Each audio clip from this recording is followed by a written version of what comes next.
Ito na naman ay karamihang tinatanong po sa comment section, lalong-lalo na po sa mga baguhan. Kasi syempre, gusto din nilang kumita. Ikaw, gusto mo din bang kumita? Well, panoorin mo po ang videong ito and please paki-share din po ng videong ito para naman din ma-aware din yung iba sa mga dapat nilang gawin at kung ano ba ang pwedeng gawin. Okay lang ba na mag-remix ng video ng ibang content creator or yung mga Reels video na dumadaan sa ating mga news feeds, okay lang ba yan? Ang sagot dyan guys ay yes na yes. Napakalaking tulong po ng remix sa atin. Kaya okay lang na mag-remix po tayo ng video. Unang-una guys, nakakatulong ito na ma-unlock ang ating 60k minutes views. Alam nyo naman kung ang hirap-hirap i-unlock kapag ikaw ay baguhan, ang hirap punuin ng 60k minutes views. Kaya sa pamamagitan po ng remix ay pwede mo po siyang ma-unlock agad-agad, lalo na kapag yung trending videos po ang ni-remix mo at nagkaroon ng maraming views or dati na siyang may maraming views.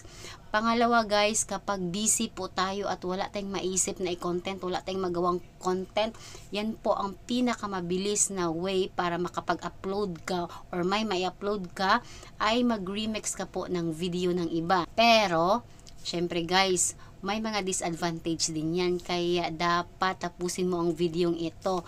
Tandaan mo po guys, kapag nag-remix ka ng video ng ibang content creator, hindi po lahat ay safe. Hindi lahat ng videong dumadaan sa iyong news feeds ay pwede mong i-remix. Kaya dapat marunong kang mag-observe at mabusisi sa videong i-remix mo.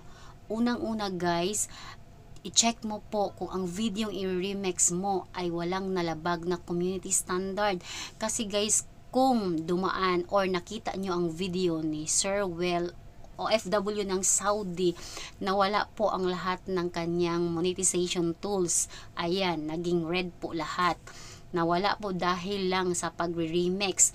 Kasi guys, community standard yung nalabag niya. Dapat alamin nyo po yung community standard, mga bawal po dyan.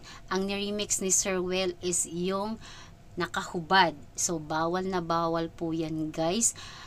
Nakahubad, mga abuse, mga trahedya, yung mga ganun guys, mga pinagbabawal na gamot, pinagbabawal na alak, at marami pang iba. Kaya ingat-ingat po.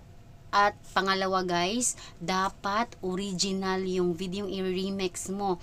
Ibig sabihin, i-check nyo po kung ang video na yan ay galing talaga sa creator na yan, hindi niya kinuha.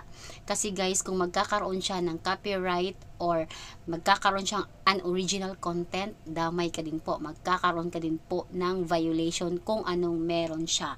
Okay? Pangatlo, dapat mas magandang i-remix nyo yung walang music na galing sa Reels or galing kay Facebook. Kasi guys, anytime ay pwede po yung magkaroon ng copyright claim. Yung may-ari magki-claim po ng audio. So, posible po mawala ang iyong earnings gawa ng merong copyright at magkaroon ka din po ng violation or posibleng ma-mute. So, dapat original audio ng may-ari, yun ang magandang i-remix. Sana may natutunan, please share this video and follow for more.